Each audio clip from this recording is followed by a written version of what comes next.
Boa noite a todos. Vamos começar mais um bate-papo, a segunda parte do bate-papo Histórias do Montanhismo. Só vou colocar todo mundo no mudo aqui, gente, para a gente conseguir isolar o áudio, tá?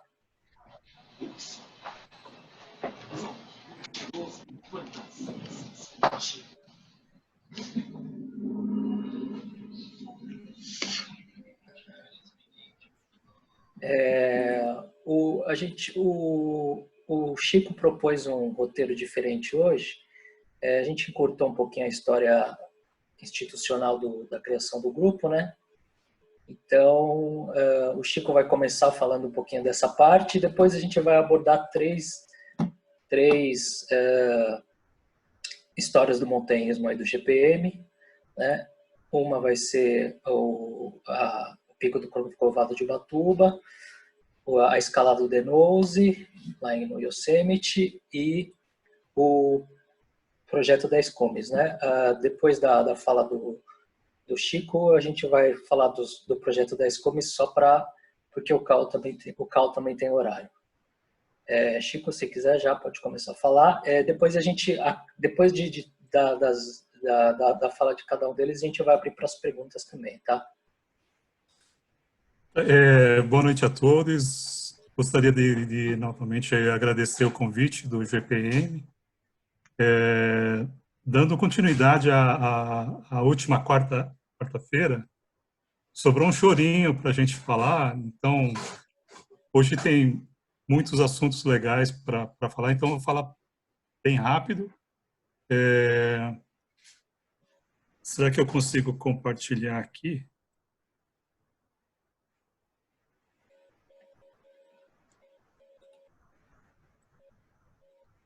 Já está aparecendo aqui.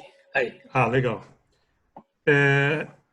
Esse é um documento que a gente encontrou, datado de 2000, onde o Masayuki ele passa as primeiras intenções de formalizar o grupo dele, né? Então, desde 2000, já tinha... Opa! Nossa, tá aí? Tá, acabou de entrar. Ô, Massa, você quer falar sobre isso ou não? Acabou de entrar.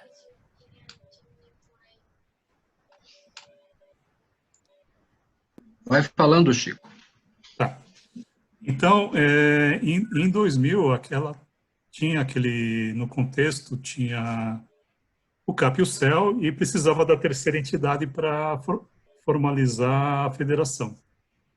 Então, o grupo do Massa recebeu o convite e desde 2000 já tinha o interesse de formalizar o grupo.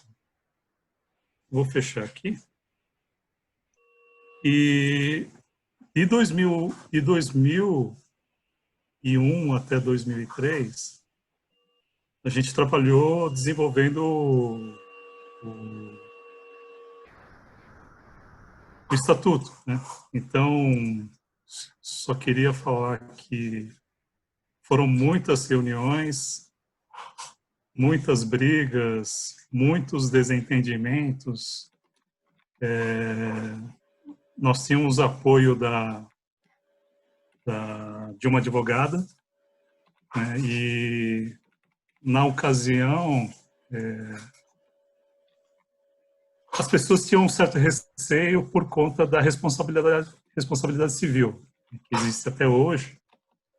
Então, você pode ser responsabilizado por qualquer ocorrência que venha acontecer no GPM. Então, isso desmotivou muita gente, inclusive essa advogada que tanto ajudou para redigir o estatuto. E, bom, eu queria compartilhar também, a gente encontrou outro documento aqui, que era as propostas de nomes para o grupo, né? Então, tem de tudo aqui, né? Tem de clássico, tudo. Hein? Tem de tudo. Os novos não sabem o que é CAG, hein? Climbers for Hell é legal. O que Sex perdeu? Pô, Muito quem bom. que propôs esse nome aí, pô? Chico. Pô. Então, Cague. tem o Alex, né, que ele defendia, o Alex, ele é irmão do Ivan, cunhado da Vanessa, e ele defendia que o grupo deveria se chamar CAG. CAG é Clube Alpino Gay, né? ou Flores da Montanha. Bom, enfim, tem tudo isso aqui. Tem um cara lá que sugeriu SEX, Sociedade Excursionista Paulista, né? E o Grupo Paulista de Montanhismo foi sugerido pelo Alex também, né? O Alex. O Cal tem aqui uma sugestão do Cal, Grupo Excursionista Cairu. Tinha uma corrente que defendia, que queria o nome Cairu, e como a origem do grupo eram ex-bolsistas que tinha fortes raízes japonesas, né? Cairu o fonema Cairu é um verbo que tem várias interpretações, quer dizer voltar, quer dizer transformar, alterar, e diz a lenda que chegou nas finais aí, no dia de escolha do nome, aí o tal do Cairu e o Grupo Paulista de Montanhismo. Não sei se a Lucy está por aí, não. Então... Ela está cozinhando. Está cozinhando, alguém tem que trabalhar, né? Então, diz a lenda que ficou empatado entre o Cairu e o Grupo Paulista de Montanhismo. E eu lembro da Lucy defendendo arduamente, fortemente para a CGPM. E aí estava empatada a coisa e que a Lucy fez? Ela pegou o telefone, ligou para o Luciano e falou: Luciano, tá empatado aí, qual que é o seu voto? Então, o Luciano deu o voto de Minerva. Então, se hoje a gente tem um nome de Grupo Paulista de Montanhismo, é graças ao voto de Minerva do Luciano. Verdade ou mentira? Eu não sei se é verdade, mas eu não estava nessa reunião, estava viajando, acho que a trabalho, eu não lembro. Mas eu lembro que o telefone tocou e me perguntaram, e eu fui fortemente persuadido a votar nesse nome. Ele não sabe se é verdade, mas ele não vai contrariar a mulher. Ela falou para votar nesse nome, eu votei nesse nome. É isso aí. Então... E eu acho que ela passou o telefone para o Massa, se não me engano. O Massa falou assim: é isso mesmo? Eu falei: é isso mesmo. E ele contabilizou. Então, o Luke deu voto de Minerva e foi por isso que foi escolhido esse nome, Grupo Paulista de Montanhismo. Né? Eu sempre achei que Cairu era sapo. Agora que você falou também que ia voltar... Sapo. Também é sapo. Eu falei, pô, por que o cara vai botar o nome do clube de sapo? A gente vive pagando sapo aí. Bom, Tá era mais ou menos isso que eu tinha que falar. Então, estava previsto também falar da história do logo, como é que foi criado o logo. É isso, Newton? Pode até ser rapidinho, porque tá. Aí caiu na minha... Tá. Caiu na minha mão e do Suzuki. Suzuki tá aí? Tá. Suzuki tá aí, né? Aqui. Tava? Tô sim. Tá. Aí caiu na nossa mão, né, Suzuki, de pensar no logotipo pro grupo. A gente se reuniu algumas vezes aí com algumas ideias. E eu tinha feito uns croquis acho que eu cheguei a fazer até um desenho de nó de pescador para A ideia era de mostrar, sei lá, uma união forte, alguma coisa assim. Um desenho esquemático do pescador. Aí o Suzuki veio com a ideia opa, isso aí é meu desenho antigo, hein? Esse Isso aqui desenho virou que uma nós temos... nossa, né? Virou. A primeira leva de Desenho camisetas. do professor Newton. Grupo Paulista de Montanismo. O que é isso? Aí... Opa, Tá certinha nossa falando? senhora, É sim. olha só. Esses croquis originais do professor Newton, que vão ser leiloados no final da reunião de hoje, tá? A renda pro asilo do GPM. Como diz o professor, valem milhões esses croquis hoje. Eu nem sabia que estava com você, caramba. Nem eu. Ô, Suzuki. Suzuki, Suzuki,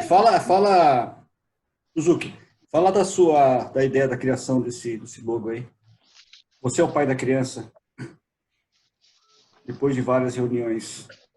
Eu não consegui escanear, então vai no improviso mesmo. Isso aqui foi um dos primeiros rascunhos que eu fiz. A ideia era que o GPM, depois do nome escolhido, né, aprovado, que fosse continuar a tradição de um grupo de amigos que, ao dar o curso, ao dar o CBM, a intenção era fazer as pessoas evoluírem, né? Subirem, alcançarem degraus maiores, altitudes maiores. Então, esse desenho aí, a linha que vai subindo e se transformando na montanha, foi a ideia básica, né? Aí, no dia, uma das muitas reuniões, eu fui apresentando essas opções aqui, em cores, com o nome embaixo, só a logomarca sem o título embaixo, versão preto e branco.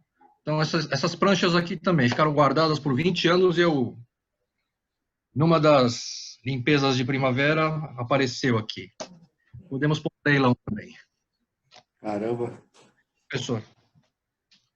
Basicamente é isso aí. É verdade que Chegou ao que plagiaram o temos nosso hoje. logo?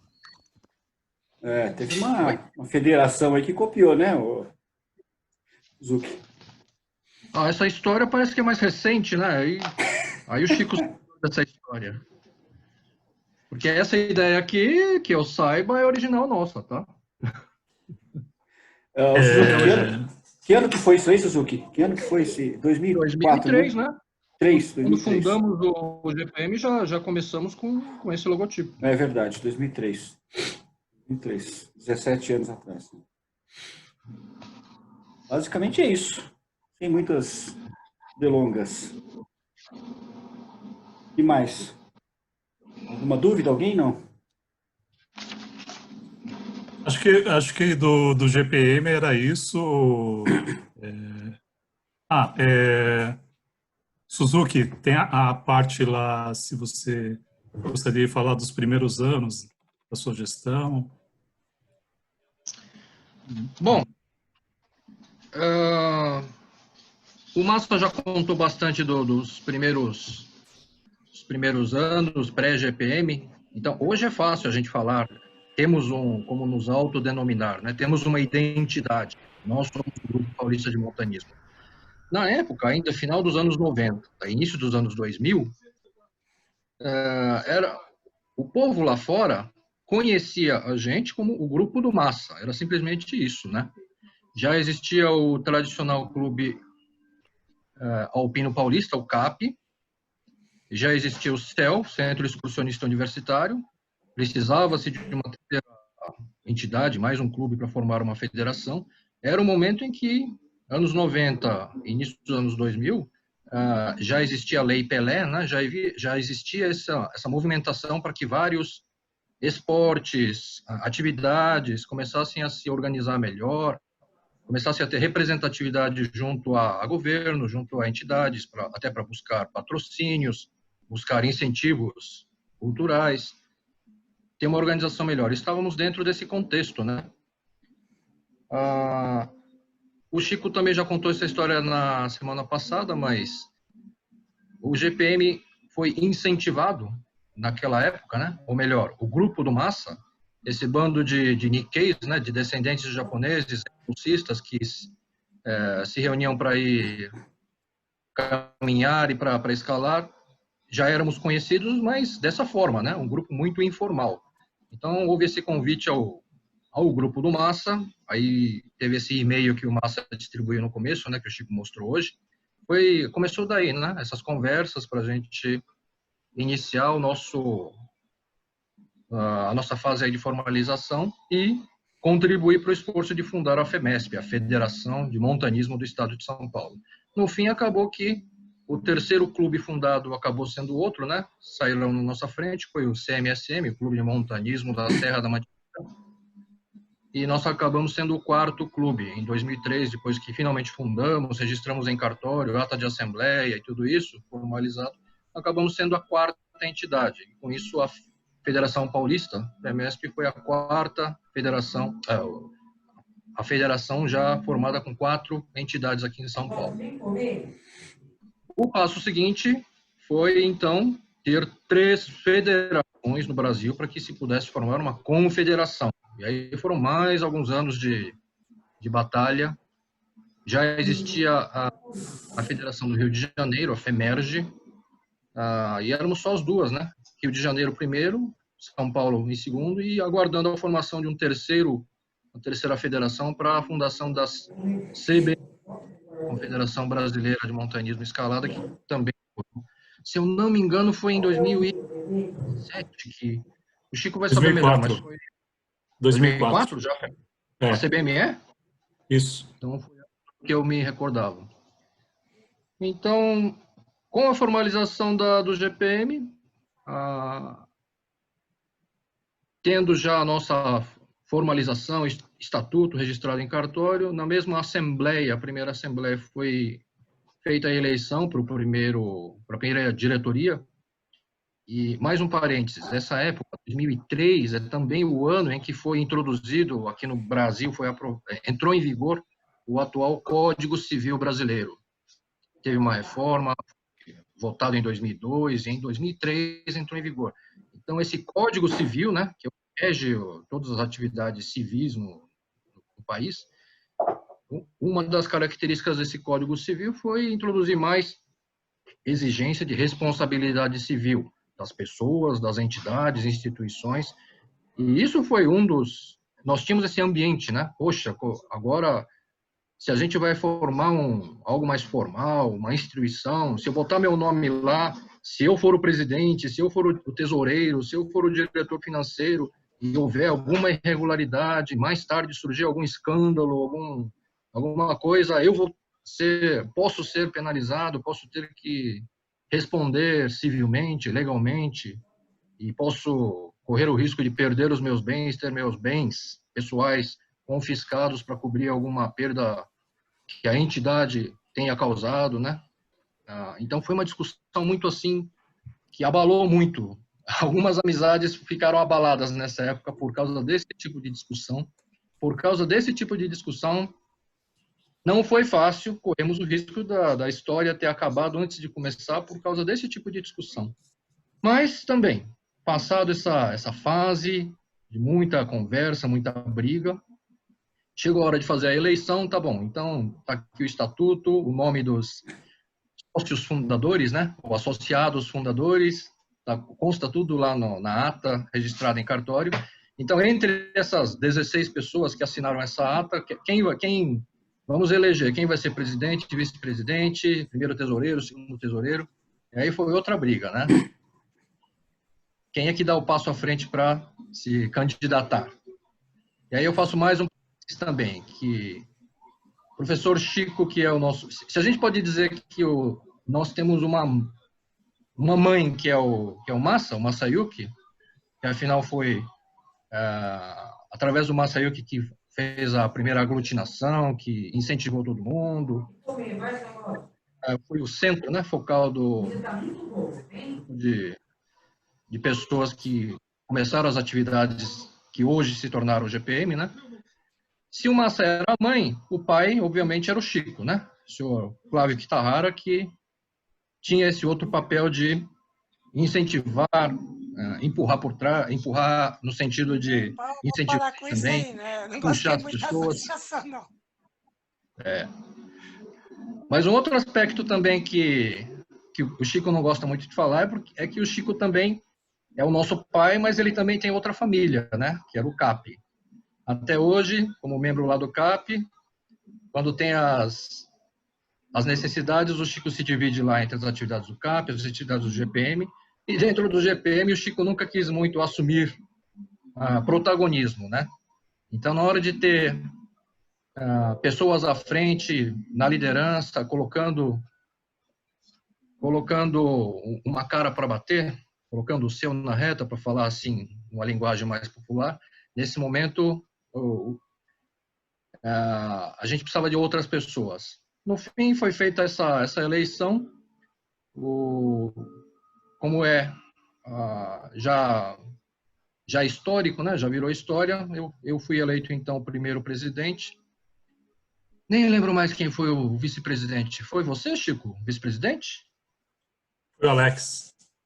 Alex, né? E você foi o primeiro tesoureiro. Foi a primeira diretoria e já constou na primeira diretoria que entrou nessa ata de fundação. Bom, aí foi assim o começo. Foram 2 anos de mandato, 2003, 2004. Em 2000 e para o mandato seguinte já foi a Carla Tanaka, né? Eleita para o mandato seguinte, 2005, 2006. Nesses primórdios, né, primeiros anos, como é uma equipe, né, como nós somos, né, esse grupo de pessoas muito mais voltadas para atividade prática, atividade de campo, poucas pessoas se interessavam pelo aspecto burocrático de participar de reuniões, representar o GPM dentro de uma federação, para depois pensar em como homologar os cursos, homologar currículo de instrutores, as atividades burocráticas mesmo, né? A federação foi fundada para isso mesmo, para criar os primeiros regulamentos, autorregulamentação, né? Fazer alguma coisa antes que outras entidades, seja de caráter comercial, seja de caráter governamental, viessem a impor coisas para nós, né? Coisas do tipo que a gente tinha medo, receio, era movimentações que existiam para começar a restringir acesso a parques nacionais, só poderia frequentar parques nacionais se contratassem guia local, ou seja, já começava a envolver interesses comerciais, inclusive, né? Entidades do turismo, entidades que tinham interesses de criar, formalizar, criar regras que depois poderiam acabar restringindo as atividades que surgem naturalmente, como era o nosso caso, né? Nós queríamos muito que a nossa própria organização, a nossa própria iniciativa de criar clubes, criar federações, confederações e a partir daí criar regulamentos, currículos, como aprovar, né? Nomear um instrutor. O que é que caracteriza um instrutor de escalada capacitado? Como é que se dá essa capacitação? Então, durante muitos meses, os primeiros anos, foram esse tipo de discussões que nós participamos também. Eu e mais alguns membros pelo GPM participamos desse tipo de discussão, numa época em que vocês viram o vídeo do Hiroji da semana passada, né? Tudo era muito informal, descontraído, o que era ótimo, é a nossa cara. No entanto, o mundo lá fora, com o Código Civil, com movimentações na política, no comércio, interesses de todos os lados, o mundo exigia esse tipo de coisa, né? Hoje, depois de 20 anos, é difícil a gente pensar como é que a gente vive sem isso, né? Mas naquela época era assim, qualquer um podia sair por aí, fazer suas caminhadas, fazer suas aventuras, que tudo era por conta, né? Não havia muita exigência de responsabilidade, nem de quem praticava as atividades e nem de quem fiscalizava, havia muito pouca fiscalização. Mas conforme as coisas foram evoluindo, olhando 20 anos para trás, eu acredito que, apesar do trabalho que deu, das dificuldades que aconteceram, mas foi um trabalho liderado pelo Silvério Neri, que foi o primeiro presidente da Federação Paulista, e pelo Bernardo Colares, lá da Federação do Rio de Janeiro. Os dois aqui tocavam a Confederação Brasileira, a CBME, nos seus primeiros anos. Com a liderança deles e, na base, com a participação dos clubes, e onde nós estamos inseridos, né, o GPM entre eles, e com os seus membros praticando as atividades, cada vez mais com uma maior preocupação em segurança das atividades, e essa é uma característica que a gente tem até hoje, né? Sair para a rocha, sair para as atividades com preocupação, em primeiro lugar, em segurança, tanto em termos de equipamento, procedimentos, conhecimento, e mais um outro aspecto é o mínimo impacto, né? Mínimo impacto ambiental, deixar o menor possível impacto nos locais que a gente frequenta. Então, tudo isso foram conceitos muito novos, atividades que a gente começou a participar, meio que sem ter muita noção, com muito pouca noção do que isso representava para o meio ambiente, para a cidade, para o país, para o mundo, né? Mas a gente percebe que o mundo inteiro foi caminhando nessa direção. Bom, já falei demais. Depois, se alguém tiver alguma dúvida, estamos aí para responder. Quer passar pela frente, professor? Sim, teria um tempinho para perguntas, se alguém tiver alguma dúvida. Senão a gente já segue para... Seria projeto da Escumes agora, Akira? Por causa do CAL, né? A gente Sim. resolveu inverter a ordem, né?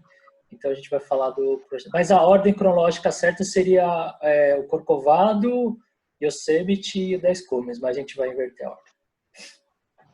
Vou pedir uma licença, eu retorno daqui a pouco.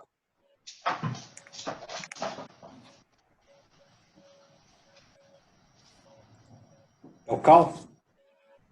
Cadê o Cal? Vai, Cal. Então, vamos lá.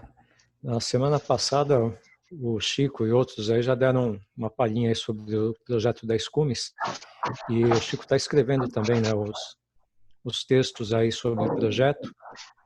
Então, basicamente, o projeto 10 Cumes começou com uma ideia do Roberto Rosa, né, era um dos vários participantes aí do grupo do Massa, e ele apresentou isso daí. Várias pessoas no grupo ficaram interessadas com essa ideia, né, de subir as 10 montanhas mais altas do Brasil. E aí, então, eu lembro que nós começamos a fazer algumas reuniões. Então, participaram o Chico, o Roberto, eu, acho que tem mais algumas pessoas, no momento não lembro quem que era. E nós levantamos várias considerações, né? Então, como eu participava também do CEL, como eu comentei na semana passada, tinha um perfil eclético, né, que é a característica do pessoal do CEL, diferente do perfil da maior parte do pessoal do GPM, que era mais de escaladores. Então, eu dei bastante palpites e no final lá nós chegamos a algumas definições. A primeira delas é que, como para essas montanhas, essas 10 montanhas, não era necessário escalada técnica, a maior parte era caminhada com alguns trechos de escalaminhada, então nós não precisaríamos fazer restrições, pelo menos para as montanhas consideradas mais fáceis.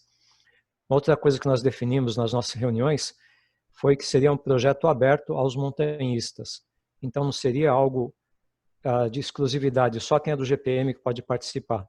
Não, foi gente do CAP, gente do CEL, gente que não era nem do CAP nem do CEL. Então, foi aberto para esse pessoal todo poder participar. Um outro ponto que nós definimos também é que a ideia era fazer a subida, atingir o cume dessas montanhas, como sendo um projeto do GPM. Então, a prioridade não era colocar a pessoa X, Y ou Z no cume de todas as montanhas. A proposta era, o GPM chegará ao cume de todas essas montanhas. Então, isso daí foi bem interessante, no meu ponto de vista, porque com isso daí a gente teve leveza, teve flexibilidade, teve também uma abertura para participação, mesmo de quem não tinha experiência. Das 10 montanhas, aí começa a coisa interessante. Primeiro que as 10 montanhas mais altas são 11. Pelos dados que a gente tinha aí das montanhas, tinha 2 montanhas empatadas em 10º lugar. Então, para não ter dúvida, vamos subir as 11 montanhas para cumprir o projeto dos 10 cumes. E nós, então, para fazer várias coisas. Então, para o pessoal se acostumando, o pessoal que não estava tão acostumado a fazer caminhada com uma carga maior, por aí vai, nós estabelecemos uma sequência de montanhas, começando das mais fáceis, aí aberto para todo mundo, aí o pessoal vai vendo como que é e vai tendo também uma seleção natural. Quem não está afim de pegar coisa mais pesada vai saindo fora, e quem ainda assim não percebe que não vai ter condições, nós que estamos organizando vamos chegar e falar, olha, para essa próxima aqui você não pode ir.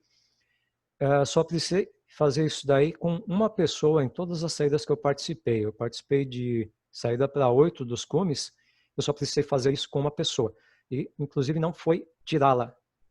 Foi quando nós fizemos a Pedra do Sino em Itatiaia, essa pessoa sofreu bastante por causa da condição física. Quando a gente estava voltando para o acampamento, eu falei para ela, olha, daqui 3 semanas a próxima saída é a Pedra da Mina.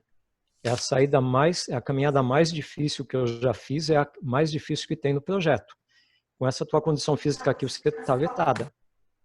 A pessoa falou, mas eu quero ir, eu quero participar. Realmente, uma pessoa dedicada, tinha participado de praticamente todas as saídas. Como é que eu faço? Eu falei, olha, você vai ter que melhorar a condição física. Vai para a academia, começa a treinar. Mas eu não tenho tempo. Eu falei, bom, então começa a subir e descer a escada. Você não mora em prédio? Moro. Então começa a subir e descer a escada todo dia. Gente, em 3 semanas, quando a gente foi para a Pedra da Mina, ela subiu de boa, não deu trabalho, subiu, desceu, foi tranquilo. Então essa é uma das coisas muito legais que essa forma de ser do GPM traz. Essa liberdade de você chegar, falar com a pessoa e a pessoa entender que aquilo não é uma prevenção contra ela. Na verdade, é uma avaliação da condição técnica e física dela. Ela entende, tinha o que ela pudesse fazer, tinha tempo para isso, ela fez. E na saída seguinte, ela subiu e foi de boa. Então, isso daí foi bem legal. Voltando, então, nós tínhamos 8 montanhas aqui na região sudeste. A maior parte estava aí na região da Serra da Mantiqueira.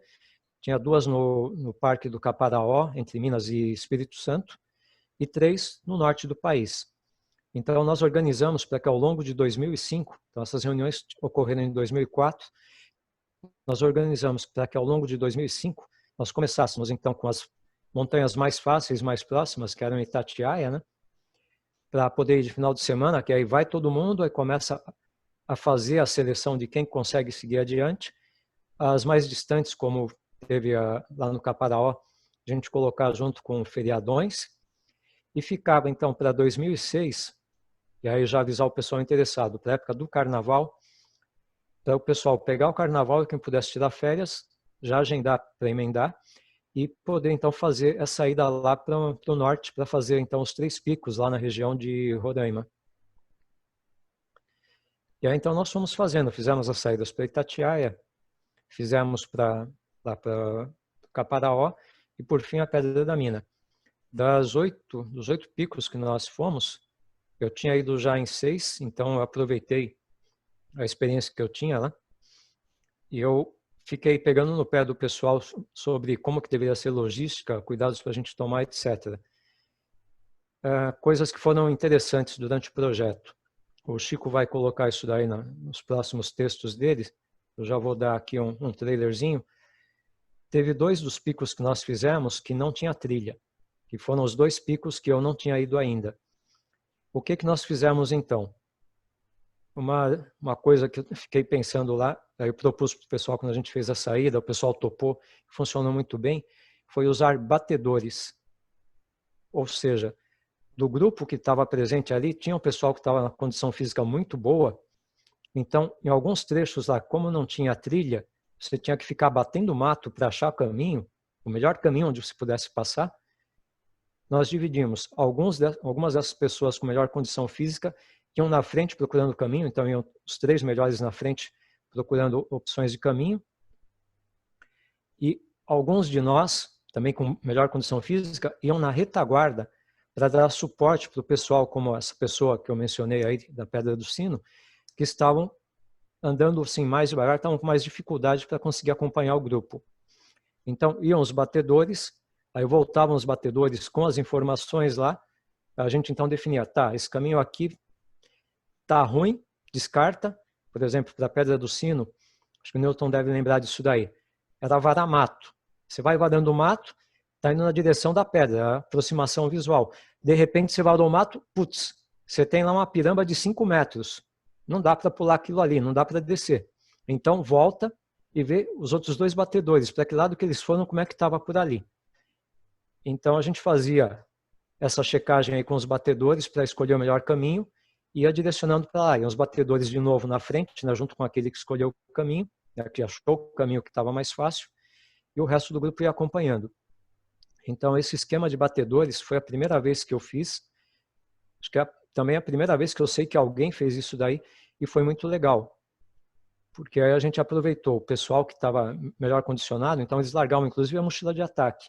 Eles iam só realmente com o próprio peso do corpo, procurando o caminho e voltavam, e a partir disso a gente ia fazendo os ajustes. Teve a aceitação e colaboração do grupo inteiro para fazer isso daí, e foi muito bacana. A parte, então, que a gente fez aqui, na Mantiqueira, principalmente em Itatiaia, foi tranquila, só a Pedra do Sino que foi mais exigente. No Caparaó, Pico da Bandeira eu tinha feito pelo lado de Minas, aí a gente foi pelo lado do Espírito Santo, que dava para montar um acampamento base e fazer os 2 picos. Para fazer o Cristal, que nós fizemos primeiro, usamos um esquema de batedor. No dia seguinte nós fizemos o Pico da Bandeira, e aí já nós tivemos uma coisa interessante, o Suzuki, mais 2 pessoas que estavam nessa viagem, eles não puderam subir no segundo dia realmente por condição física, então eles falaram, não vou, porque não estou legal, vou atrasar o grupo, etc. Então nós fomos sem eles.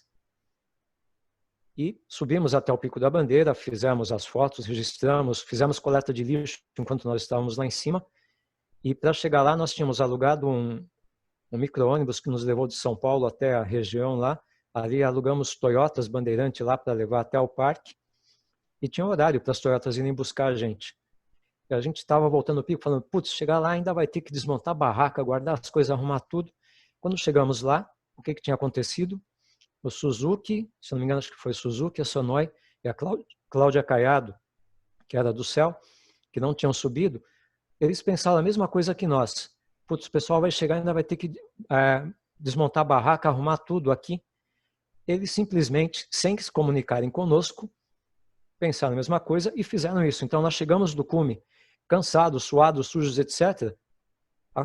Estava tudo arrumado. A gente só teve que tomar banho e trocar de roupa, as Toyotas chegaram e a gente ainda ia voltar de Toyota até a cidade para pegar um micro-ônibus para voltar para São Paulo. Isso daí no domingo à noite, final de feriado, ou seja, a gente ia chegar de madrugada e segunda-feira todo mundo tinha que ir para o trabalho.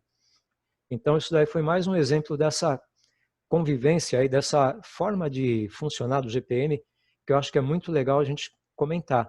Foi muito bacana. O pessoal que ficou embaixo podia ter ficado lá só curtindo, descansando. Eles falaram, não, mas peraí, essa galera vai chegar tarde, vai chegar cansada, etc. Dá para a gente adiantar. Então foi muito bacana. E depois disso daí foi preparação para a gente ir para fazer a Serra Fina, né, para fazer o Pico dos 3 Estados e por último a Pedra da Mina. E aí para a Pedra da Mina aí realmente nós fizemos uma seleção mais rigorosa. Então várias pessoas já desistiram de ir para a Pedra da Mina, porque é uma caminhada assim, realmente bem puxada. O Newton estava nessa daí, ele lembra disso, o Newton, Carla, Nancy, Chico. Nós subimos acho que em 7 pessoas só. Então, a Yoshimi também estava. Yoshimi, isso. Então a primeira caminhada que nós fomos, acho que para o Couto, teve acho que umas 30 pessoas, um pouco mais do que isso. Na última caminhada aqui, antes de ir para o norte do país, a caminhada mais exigente, nós fomos em 7. Então foram meses de preparação e de seleção, de conscientização de quem estava participando do projeto, que tinha algumas coisas que eles não iam poder fazer, e de quem estava a fim de seguir, de ir se preparando para isso. O que mais que teve ali? Foi interessante. Cal, Oi. na Pedra da Mina teve um cara, que eu não vou falar o nome, o nome dele começa com X, termina com Co. Ele subiu com uma mochila de ataque, não sei se você lembra. A gente estava se preparando para subir, tem até a foto aí, todo mundo com mochilão de 20 quilos nas costas. A gente olhou e falou: cadê a sua mochila, Chico? Ele falou: não, eu vou fazer bivac. Ou seja, ele estava levando barraca, só tinha um saco de dormir, já estava subindo uma sobrecalça de Gore-Tex. Estava com calor aquele dia, não estava quente. Ele estava de bermuda ou não? Ele estava só de bermuda também? Aquela sexy, não. Dessa vez, não. Eu lembro. Obviamente, chegou lá em cima, começou a cair a temperatura, falou: você vai fazer bivac mesmo, Chico? Tá -2 já, né? Ele, acho que não vai dar. Aí, gentilmente, o Cal cedeu espaço na barraca dele, que tinha lugar para 2, né, Cal? Só que antes o Cal fez uma sessão de massagem para todo mundo ali, não sei se você lembra. Então, todo mundo passou por uma sessão de massagem antes de jantar, inclusive. Foi muito legal. Mas o Chico deu uma despertinho aí, né? E tem essas coisas. O Chico resolveu levar pouco peso, porque não sei se quem mais teve oportunidade já de subir a Pedra da Mina, pelo caminho que nós fizemos, o ponto onde nós começamos a caminhada, dali até a Pedra da Mina, até o cume, tinha um desnível de 1.500 metros. Você vence esses 1.500 metros em aproximadamente 10 quilômetros de caminhada. Fazendo uma comparação bem grosseira, é a mesma coisa que você sair da Praça da Sé, estando na altura, né, no nível do mar, como se você estivesse em Santos, e quando você chegar no aeroporto de Congonhas, caminhando, você está na altura de Campos do Jordão. Então, é uma subida muito, muito pesada. A precaução do Chico, ok, ele pensou lá, então, vou levar pouco peso. Eu peguei no pé do pessoal, tinha um ponto de água, depois acho que de umas 2 horas de caminhada, então nós já saímos, como eu não tinha certeza que ia ter água ali ou não, então nós saímos já da base, eu fiz o pessoal sair da base com água para poder durar os 2 dias e cozinhar. Então cada um levou 5 litros de água. Então as mochilas em média estavam pesando 25 quilos. E o Chico com mochila de ataque. Então quando chegou lá em cima, começou a esfriar, assim, ele com mochila de ataque e não levou fogareiro nem comida quente. Então quando chegou lá em cima, começou a esfriar, eu olhei para aquilo lá e falei: putz, vai dar merda. Então eu dividi a panela, fogareiro com o Chico e botei ele dentro da minha barraca, porque dava menos trabalho do que o cara ter hipotermia e depois ter que arrastar o corpo de lá de cima. Mas que deu vontade de socar, além de fazer a massagem, deu. A massagem eu fiz por quê? O dia inteiro de subida puxada, estava todo mundo arrebentado quando chegou lá em cima. E uma das 500 e poucas coisas que eu fiz já, que eu aprendi, foi massagem. Então, eu fiz sessão de massagem em todo mundo, para o pessoal relaxar e estar em condições no dia seguinte encarar a descida. 1.500 metros para subir em 10 quilômetros é jogo duro. Para descer também. Quando eu fiz a travessia da Serra Fina, fiz a travessia completa, eu descobri que a descida também era de arrebentar. Então, o que eu pude fazer para evitar transtornos, para evitar dor de cabeça, eu fiz, inclusive, essa parte da sessão de massagens. E é isso. Então, agora eu vou passar a palavra para o Suzuki, que aí ele e o Newton podem falar de como foi a parte dos 10 cumes em relação ao norte do país. Antes, só completar uma coisa. Por que eu não fui para o norte? Porque isso ia ser, então, no Carnaval de 2006. Em novembro de 2005, a empresa onde eu trabalhava terceirizou a área de TI, onde eu estava. Eu continuei trabalhando na mesma empresa, né, fazendo o mesmo trabalho, só que aí pertencendo a uma outra companhia. Isso quer dizer que eu perdi direito a férias, a tudo que eu estava pensando em fazer, então não pude ir lá para o norte. E, inclusive, no Carnaval, eu estava trabalhando, estava fazendo manutenção em banco de dados, manutenção em sistema, e pensando, puxa vida, o pessoal está lá subindo os picos. Aí chega um e-mail falando do incidente que o Suzuki vai contar.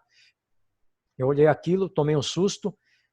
Passado o susto, eu pensei, puxa vida, que bom que eu estou aqui trabalhando no computador, cuidando de um banco de dados nessa hora. Então é isso, a bola é tua agora, Suzuki.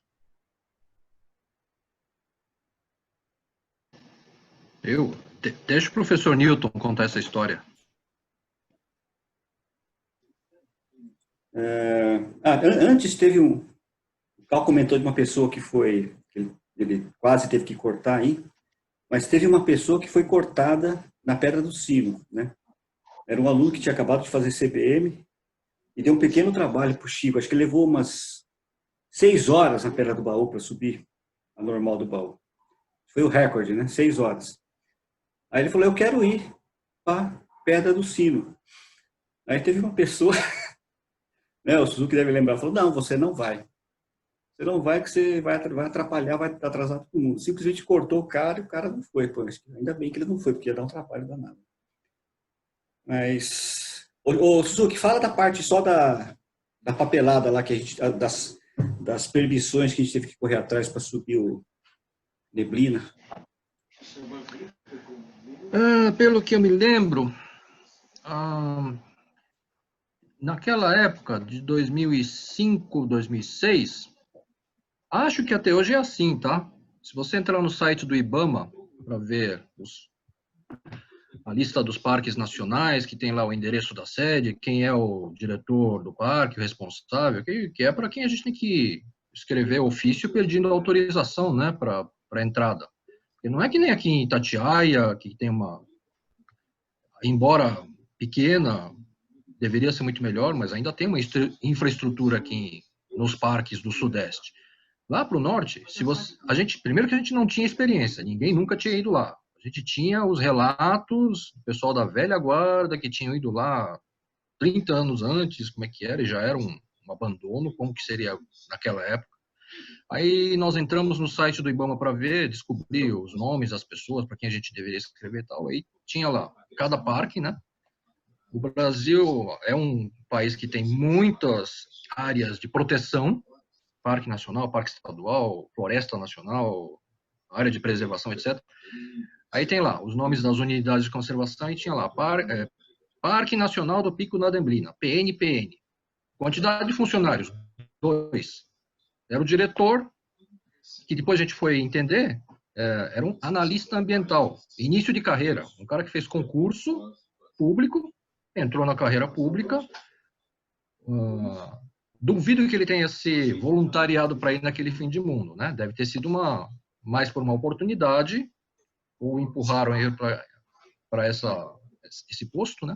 Então, ele é esse diretor, que na verdade é no nível de analista ambiental, e mais um motorista assistente. Só. São os 2 funcionários que constava lá no portal, dizendo que são aqui para gerenciar, para administrar um dos parques nacionais mais extensos, complexos, área de garimpo, área que coincide também com terra indígena Yanomami. Então, tem que administrar todos esses conflitos. Uma área complicadíssima até hoje, onde entra tráfico de drogas, onde entra milícias, daquelas das Farc, da Colômbia. E era nesse tipo de lugar que a gente queria se meter, né? Porque fazia parte dos 10 cumes. O Pico da Neblina, o mais alto do Brasil, que fica lá na Cabeça do Cachorro, que é quase fronteira entre Amazonas e Venezuela, Colômbia. E além do Pico da Neblina, nós iríamos fazer também o Monte Roraima, que já parece perto, né? Olhando no mapa parece pertinho, mas um é na fronteira com a Colômbia praticamente, o outro é lá na fronteira, lá em cima, a fronteira com Venezuela, em Roraima, que ali também, anos mais tarde, teve a polêmica da Raposa Serra do Sol, área de preservação, que enxotou dali muita gente que eram poceiros, né, agricultores. Então, são regiões que têm conflitos de terra, conflitos entre cultura indígena, cultura do garimpo, e é uma terra sem lei mesmo, né? Então, conseguir as autorizações, encontrar guias, encontrar infraestrutura, onde contratar transporte, onde contratar carregadores, né? Essa nossa saída para o norte para fazer esses 3 picos, Pico da Neblina, Monte Roraima, e mais um que é o Pico 31 de Março, né? O 31 de Março também foi na mesma saída para o Pico da Neblina, a gente já matou os 2 picos. Mas então, para fazer essas 3 montanhas no norte do Brasil, foi um desafio logístico muito grande, desde a fase de planejamento, que começou com a obtenção das autorizações para entrada nos parques, entrada em área indígena, então envolvia a FUNAI também, não é só o IBAMA, tinha que pedir autorização da FUNAI também, porque a gente entrava em área que era as 2 coisas ao mesmo tempo, Parque Nacional e área indígena, Reserva Indígena, Yanomami. E para o Monte Roraima, como a gente iria entrar na Venezuela também, já precisava de um cuidado adicional, porque o caminho para subir o Monte Roraima já é dentro da Venezuela, embora o pico mesmo marque a fronteira dos 2 países. Então, a preparação, já no calendário a gente teve que prever muito tempo para cobrir toda essa logística. Como providenciar comida, transporte, e o transporte lá não é só terrestre, né? Transporte ali envolve também transporte fluvial, voadeira, aqueles barquinhos, aqueles botes com motor, né? Motor de popa na traseira. Então, a organização de tudo isso envolveu um trabalho coletivo aqui, né? Divisão de tarefas, cada um cuidando de fazer os contatos, localizar pessoas confiáveis que pudessem tocar essa infraestrutura para a gente quando a gente chegasse lá, para a gente não perder tempo também. Continua daí, professor.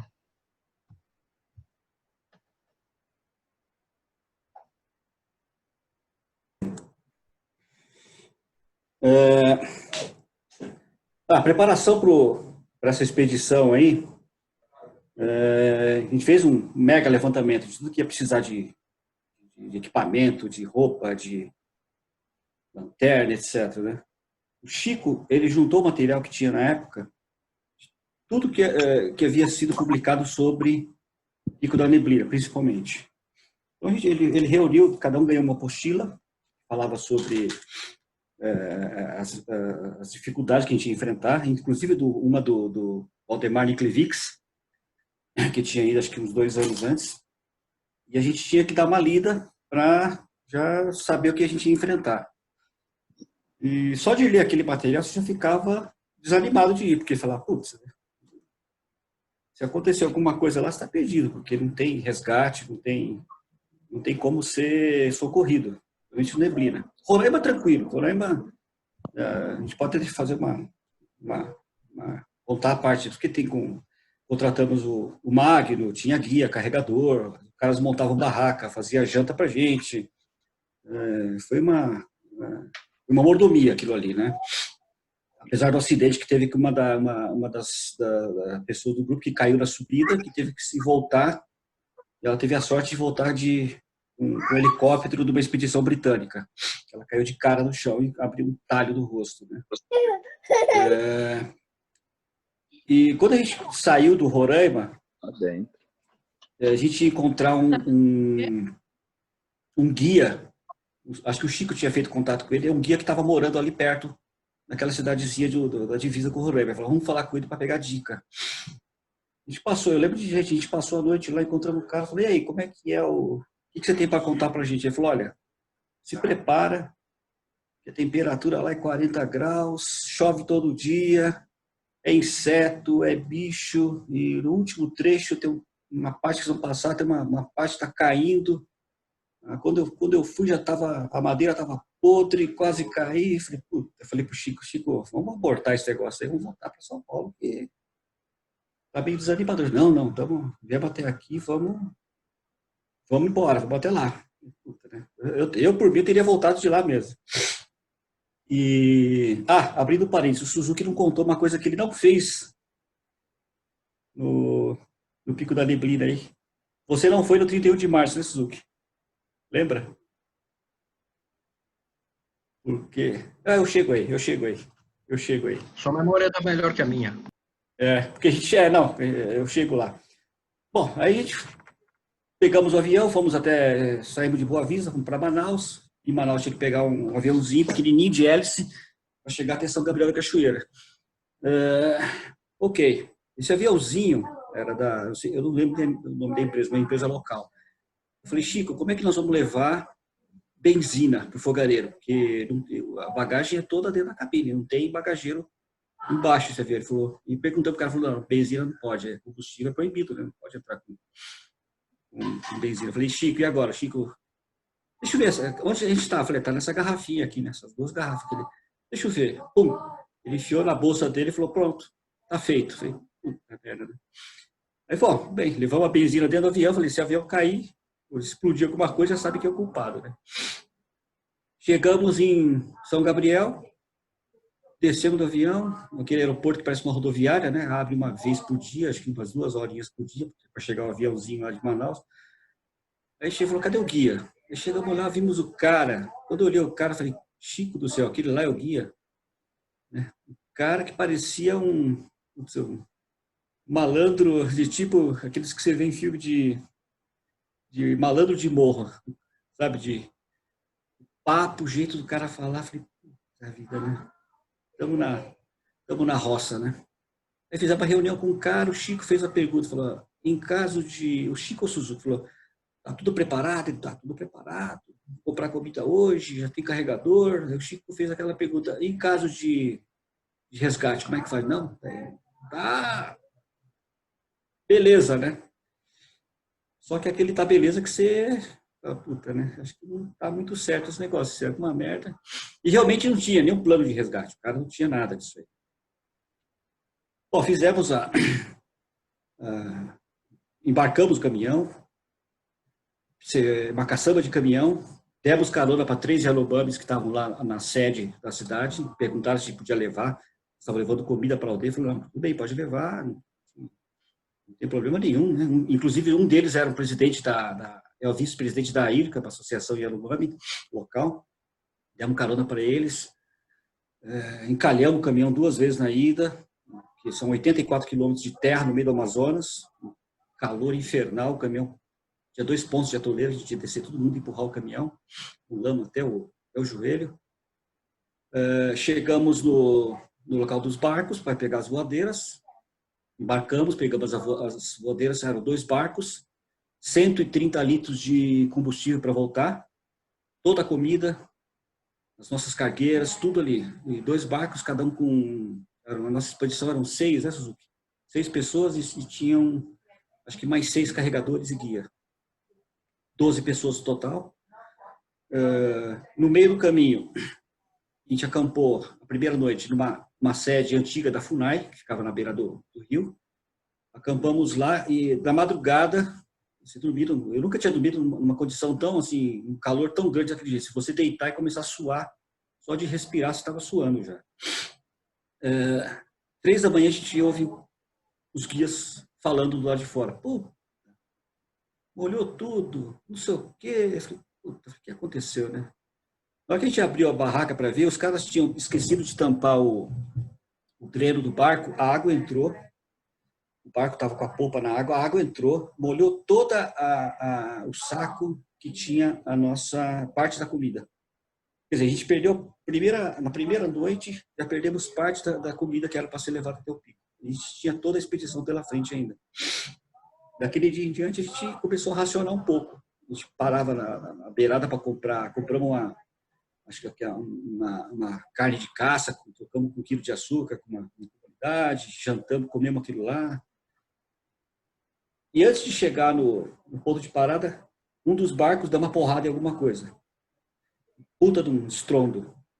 O cara tinha batido o motor de popa em alguma coisa no fundo da água. Quando ele levantou o motor, estava simplesmente trincado o eixo do motor de popa. Falei, e agora? Falei, opa, vamos abortar, que bom, né? Vou voltar para São Paulo. Falei, não, vamos parar na aldeia, Yanomami, e a gente fala com o pessoal, acho que eles têm um motor lá para trocar com a gente. Paramos na boca da aldeia, a gente não tinha permissão para entrar, paramos ali na bifurcação, foi o guia e foram 2 guias lá e conversaram com o chefe, voltaram com um dos tuxalas, que é um dos chefes, falou, isso aqui é o chefe tal, não sei o quê, papai, ele vai emprestar o motor para a gente. Falei, comeu a nossa comida, dividimos o pouco que a gente tinha já de jantar com eles, continuamos no dia seguinte, chegamos A gente ancora o barco, amarra com a corrente, enterra o motor, esconde o motor, enterra a gasolina para a volta. Barco correntado, começamos a subir, demos acho que uns 5 passos, o Chico já queria desistir. Ele falou, pô, tô com vontade de ir embora agora. Eu falei, porra, você agora, né, desgraçado? Você trouxe a gente até aqui, já tá com vontade de ir embora, né? O calor era simplesmente insuportável, né? Os insetos o inseto vinha em enxame, assim, onde dava para picar, você ele picava. A gente atormentado com calor, suando já. Chegamos no primeiro acampamento, tem uma foto do Suzuki tomando banho de roupa e tudo no rio, ali no Tucano. Primeiro acampamento, eu cheguei totalmente desidratado. Eu não sei o que aconteceu, que eu esqueci de encher meu cantil e não tinha água para pegar no meio do caminho. Só tinha água do cipó para tomar, ainda bem. Eu cheguei desidratado ali em cima, quase deu um treco. Chegamos, acampamos uma boa, segundo acampamento. E aí, irmão? Tudo em ordem? Segundo acampamento foi no... A gente sempre acampava em locais pré-determinados onde os garimpeiros acampam. Então, é assim, já tem lugar para você armar as suas redes, as barracas, e sempre tem um ponto de água perto, né? Então, bebedouro velho, bebedouro novo. A gente acampou nesses locais, encontramos garimpeiros no caminho, descendo e subindo com comida, uma quantidade absurda de comida que eles levavam de um acampamento para o outro. Não tivemos nenhum problema com eles, o meu maior medo era o problema com o garimpeiro, né, os caras andando armados. E fomos subindo, chegamos no acampamento base. Antes de subir para o base, o penúltimo acampamento, o guia olhou, eu estava olhando assim a trilha, falei, onde é amanhã que a gente vai subir? A gente estava num platô e tinha um subidão na frente. Ele falou, amanhã é por ali, é pior que hoje. Eu falei, pô, mas hoje já foi ruim, amanhã como é que vai ser então? Ele falou, amanhã é pior. Eram acho que 1.200 metros de desnível para subir em plena selva amazônica com calor insuportável, né? E foi lá que eu descobri que, já contei para alguns aqui, para fazer o número 2, antes de abaixar a calça, se você abaixa a calça e põe repelente na bunda, porque a bichaiada vem tipo, comer vivo, né? Bom, começamos a subir, chegamos no base, acampamos no base, beleza, o Chico já não estava legal. Começou a dar um mal-estar nele, já não queria comer. Não, come, Chico, não quero, não, tem que comer, tinha que fazer aviãozinho, pôr comidinha na boca dele. Não quero comer, mano, tem que comer. Puta, subi amanhã pro pico, tem que comer. Comeu uma sopinha, já não tinha mais nada, quase nada para comer. Aliás, a gente já estava com pouca comida. Subimos pro pico no dia seguinte. Aí que a coisa pega, porque do base pro pico são umas 5 horas de subida. Mas é um subidão em que a lama chega até o joelho, no trecho. Então, no começo, a gente ficava achando, cutucando com os bastões aonde pisar. Não sei se o Suzuki deve lembrar disso, né? A gente cutucava e falava, dá para pisar aqui. Aí você ia lá, chegava uma hora que eu falava, quer saber, foda-se, não tem como. Aí você metia o pé na lama e ia. A lama ia até o joelho. E uma paisagem bem feia, né? Umas bromélias, toda escura, uma paisagem já baixa, 2.000 metros. Bom, subimos, aí a gente falou, vocês lembram do trecho que a gente leu, nas publicações que o Chico deu? O Valdemar Niklevics fala, ele, o montanhista, fala, o último trecho é fogo, ele fala. Aquele trecho, tem uma corda ali, último trecho de corda fixa, são vários trechos de corda fixa, o último trecho é perigoso, não sei o quê. Eu falei, porra, se o cara tá achando que é perigoso, a gente que nunca tem nem 1/10 da experiência do cara, como é que nós vamos fazer, né? E o outro relato que tinha na revista Terra, na época, o repórter que, inclusive, tirou foto, ele falou, no mesmo lugar, falou, nesse último trecho, eu ofereci meu ombro para o meu colega subir, né? Apesar da dor insuportável, bem dramatizada, a dor insuportável, meu colega subiu, meu pé estava escorregando, e se o meu pé escorregasse, nós dois cairíamos 3.000 metros.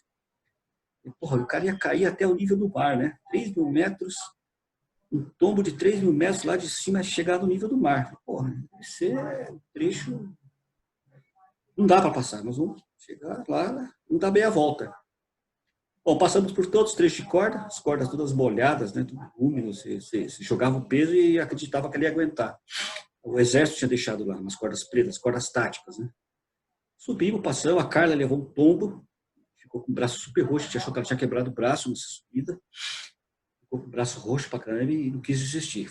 Subimos, chegamos nesse famoso trecho de corda fixa, o último trecho, a gente olhou, o guia falou, é aqui, ó, o último trecho de corda fixa. A gente olhou assim, um paredãozinho de 6 metros de altura, de rocha, que era quase uma escada, né? Tanto é que o Chico se recusou a usar a corda, ele subiu pelo lado, sem corda, a gente subiu. Ué, é aqui o tal trecho que cai 3 mil metros, né? Tem uma foto da cara subindo, todo mundo subiu de boa. O Chico já estava lá em cima antes de todo mundo. Falou, pra você ver. Falei, isso aqui é a nossa praia, cara. É pedra, a gente sobe sem corda aqui. Aí os caras subiram aqui, dramatizando que se caísse, ia cair 3 mil metros, cara. Cacete, né? Aí, bom, chegamos no cume, a gente viu, comemorou. Eu vi a bandeira, falei, aqui, né? Eu falei, chegamos, tal, comemora, abraça, tira foto, assina um livro encharcado de água. Vamos ver o visual, zero, né? Como diz o nome, Pico da Neblina. Totalmente coberto de neblina. Você mal conseguir chegar o companheiro do lado. Ok, agora vamos armar a barraca. Bom, estávamos em 12. Não tinha espaço para 2 barracas. Mal tinha espaço para 2 barracas. A Jane aí. Armamos a barraca de 2 pessoas, 3. Todos os guias e carregadores, eles simplesmente estenderam uma lona por cima da cabeça e dormiram sentados entre as pedras. Ali, né? E a gente, a barraca toda torta, solta, não tinha lugar para amarrar, dormimos, mais ou menos. E passamos a noite assim. O Chico, para variar, não queria jantar, porque estava passando o balde. Falei, come, Chico, de novo, fazendo aviãozinho na boca dele.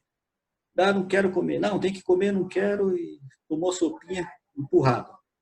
Dia seguinte, falei, agora, vamos descer. Falei, não, tem o 31 de março para ir.